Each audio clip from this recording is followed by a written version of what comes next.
We got black people in power, but they don't have powers. We got black people with money.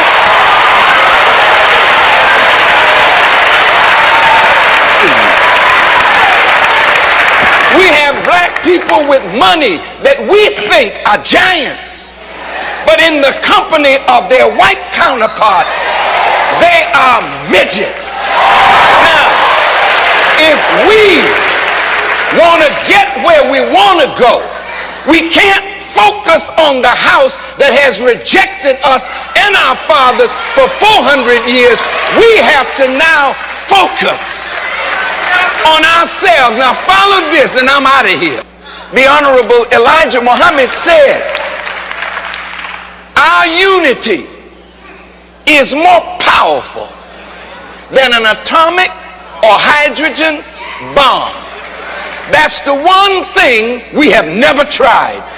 We've kneeled in, crawled in, prayed in, lied in, slept in, but still we are out. If you want to get what you want, we gotta start with a contract with us. A contract, a covenant with us. We in leadership make a covenant with your people that you will never sell them out. We as leaders. Hello fam, how are you doing? I hope you're doing amazing. Thank you so much for your love and support. I really appreciate. For my returning subscribers, thank you so much for always coming back, for always trusting me with my content. I do appreciate, And if you're new to this channel, if you're meeting me for the first time, I'm Carol, and kindly support this channel just by being a member, subscribing. I really love visitors so much. So in today's video, as you have seen, we are going to react to Louis Farrakhan, who is an American and also a leader of Islam community. He's also a Black nationality organization leader. So let's listen to what he gets to tell us. And I think as Africans, we have to get this and we have to wake up. This man has been there for us. He is now 91 years old. You can't imagine. You really can't imagine his age. So for all this time, he has been there to stand with Africans, to preach about Africans, to preach about the Black people. No matter where you are and your skin, you're just Black. You are Black. Yeah, it doesn't matter. You're ours and we love you so much. So let's listen to his powerful speech, then come back with more comments. President Bush, bless his heart,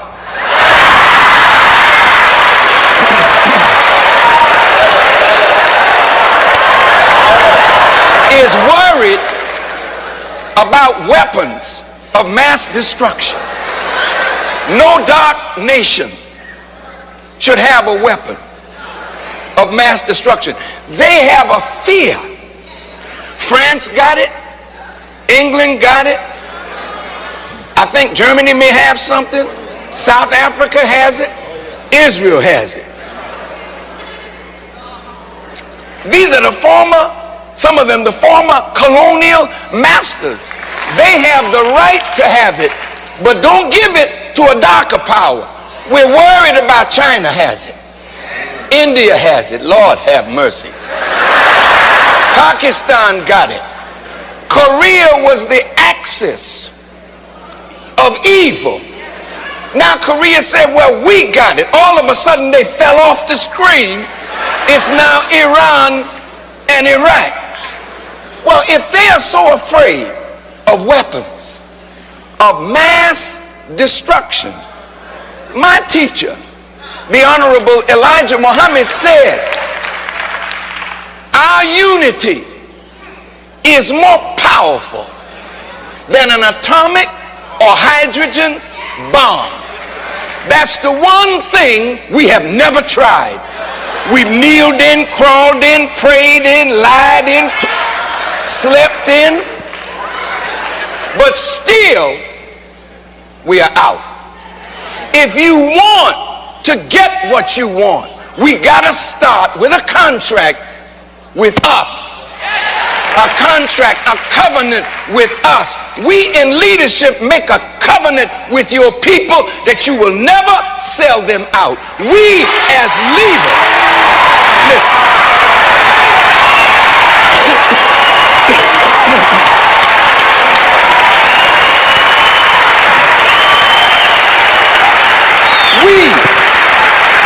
We as leaders, so-called, must make a covenant with our people that nothing is more important than the salvation of a people who are now on a death march. While we're singing and dancing and popping our finger and shaking our backside to the world, we are on a death march into ovens, but not the same oven called Auschwitz, but it is a destruction coming to our people through bad health care, no health insurance, HIV, AIDS, drive-by shootings, gang conflict, crack cocaine. We are now become the enemy of ourselves, so we have to make a covenant. And in closing, in my conclusion, oh yes, I'm a Baptist preacher now. In my conclusion,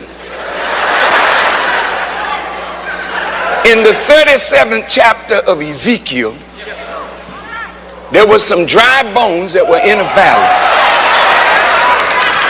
And the bones were talking to one another. They were having a conversation about a contract.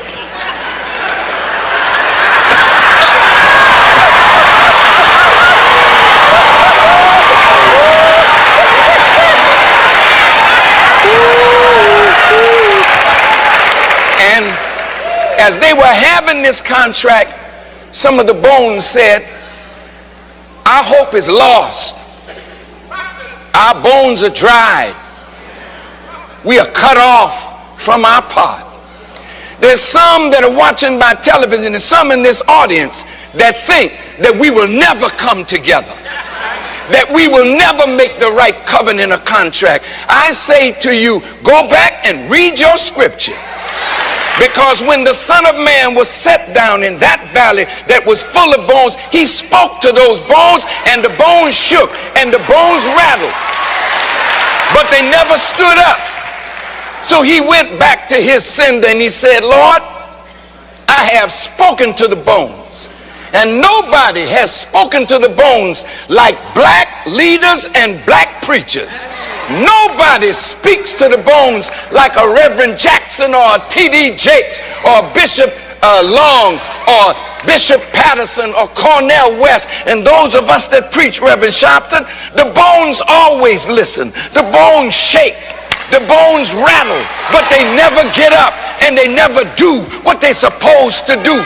So one generation dies and another generation is born and we continue to run the same game.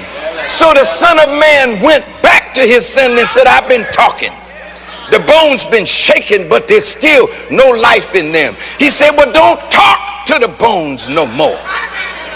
Prophesy to the winds and let the winds blow on these bones. See, Bush is a wind. Your rejection at the table is a wind. My brother's going to dinner in the White House and can't come away with what is in the best interest of all our people. Jesse running twice, but still couldn't come away with what our people need. All of this is a farce. If we don't make up our minds today to make this contract, this covenant today, not with us and the Democratic Party, to hell with the Democrats and to hell. Having listened carefully to all of my wonderful brothers and sisters, I recognize that the thing that is missing is not the genius that is present or the genius that is absent. But the thing that is missing is the unity of us as a people. My beloved brother, Mr. Frazier, articulated some magnificent economic truths that can be realized fully by the unity of us as a people. My sister talked about education and health issues. We cannot any longer depend on a benevolent white person in office to look out for our needs. That responsibility is ours. Now, whether my brother, Bishop Eddie Long, can visit the White House and speak on behalf of us, or whether the Reverend Jackson can visit the White House and speak on behalf of us, or any of us. They haven't invited me, Mr. They haven't invited me to the Oh, White House. well, you're on your way though, brother, for sure. When you can assemble us like this, you are a very important man.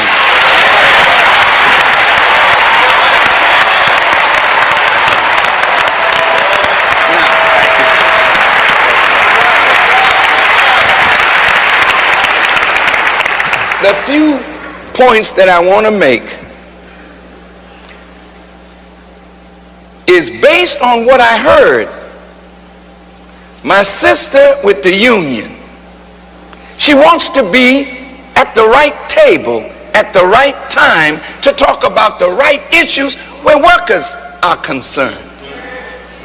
Everyone at this table, my dear sister, talked about policy and community. Reverend Lowry and Reverend Sharpton brilliantly defined for us really the crux of the matter. Here's what I see. Respectfully, Frederick Douglass said, power concedes nothing without a demand. But power won't even concede to a demand if the demand is coming from a weak constituency that looks like they've lost their testicular fortitude.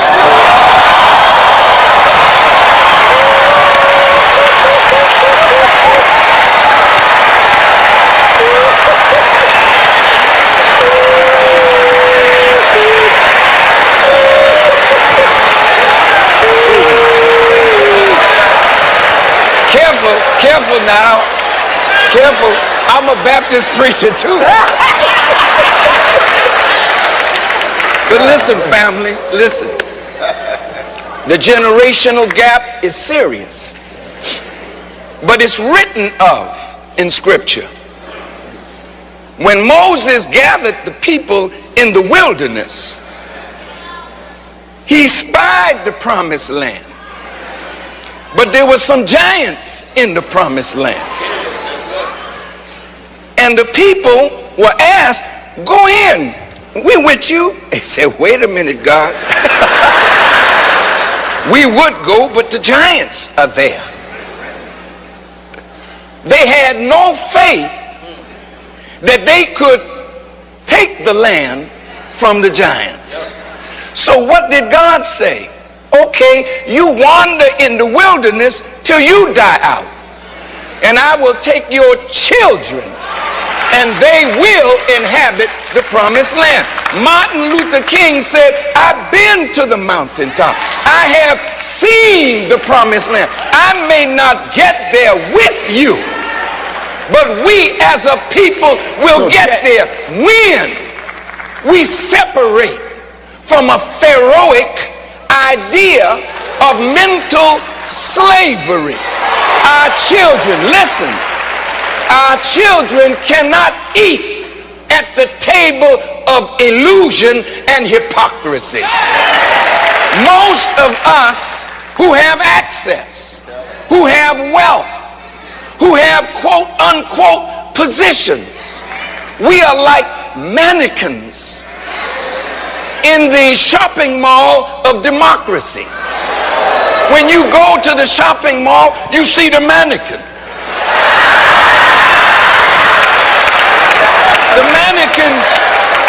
The mannequin is dressed in what you would like to buy. The mannequin can't talk. The mannequin can't walk. We got black people in power, but they don't have powers. We got black people with money.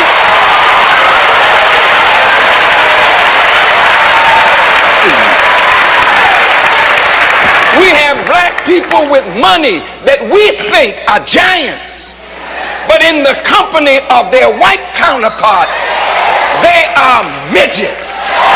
Now, if we want to get where we want to go, we can't focus on the house that has rejected us and our fathers for 400 years.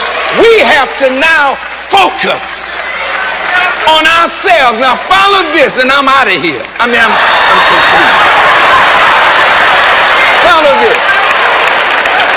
So right now you have listened to this powerful man. Oh my God. Oh my God. And I think these black people, they are now awake, and everyone want the best for their continent. As African, you see, there's a time that they used to portray as African as one country, whereas we are a continent. Yeah, so people used to know, oh, Africa is a country, we are big. There's a continent, and we have states, the United States of Africa. You can hear him say that black people are in power, but they don't have power. Like, they're powerless. Oh my God. This one really, really touched me. And I just remembered a scenario that happened just lately. I don't know when it happened. I'm not sure.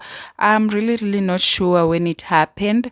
But there was a time for these Catholic bishops. I don't know how they are called. I don't know if they are bishops, or let me just say the Catholic bishops, where they met, all of them, archbishops, where they all met. And there's this time that Pope refused just to hug an African archbishop, where he was showing love to these other archbishops, hugging them, But when it turned to be an black archbishop, he was like, nah. You can see this guy has power, but he's powerless. He doesn't, he's in power. Yes, he's in power, but he doesn't have the power. And also they came another archbishop who was hugging the archbishops who were standing on the line. When he reached on this black archbishop, he did not hug him. And the next archbishop was a white archbishop. This guy just hugged this dude. Oh my God. I was like, oh, our people should wake up. Our people should wake up. Imagine this happening in churches. What about on ground? Yeah. So he was really, really trying to tell Africans that blacks are in power, but they don't have power. And that one can relate very well. If you want to see that video very well, you can kindly go and check Irene Soita video. You'll see what I'm talking about, So another thing is that everything that is in America to be the way it is, it's all because of Africans' effort. They believe that a black man is very strong, very courageous. They can do things without getting tired. And that's how America was built, We are very, very hardworking. They believe that these black people, they are very, very hardworking. And that's how America came up. And that's why it is how it is today. And like right now, as blacks, we are given less opportunities compared to these others. And we are the ones who build America to be what it is today. So as blacks, we have to wake up. All those things that they say, we have gold, we have petroleum, we have silvers, we have diamonds. Let me tell you, everything comes from Africa. Everything, that diamond, that silver, that gold, that petrol, it comes from Africa. And I think we really, really need people like Louis Farrakhan to come out and speak for our nation, speak for this continent. We have been manipulated for so long, and it's time to say no to this bullshit. It's time to say no to this bullshit. We have to stand for ourselves, and if we don't do it, no one will come to do it for us. If we don't come up and we say this is wrong, we don't want this, let me tell you, nothing is going to work. We just have to come up. Just as Ibrahim Traore has decided, he has to stand for his continent. He has to stand for Africa. He has to stand for Burkina Faso. I think we all have to get that courage, stand up and say no to this bullshit and see how they are going to do without Africa. Yeah. Have you ever been in that relationship where, let me say, yes, I'm the girl in the relationship, and the guy gets everything from me, like totally everything. I support him in everything. He gets everything from me. And at the end, he makes me look like I'm the bad person. I'm the devil. And for him, he's the angel. He's now telling people that I have this, forgetting that he got it from Carol. Such situations. And I feel like we have to wake up. This is a wake up call, guys. This could be so long ago, but the spirit is there. We have to fight for our continent. Just as Ibrahim Traore is coming up to fight for us, let's stand with him. Let more presidents and more leaders, when our leaders decide to say no to some things, when our leaders decide what is for Africa belongs to Africans, this is when these people will know, oh, no, it's turning out to be bad. So that was it. I hope you have enjoyed this video.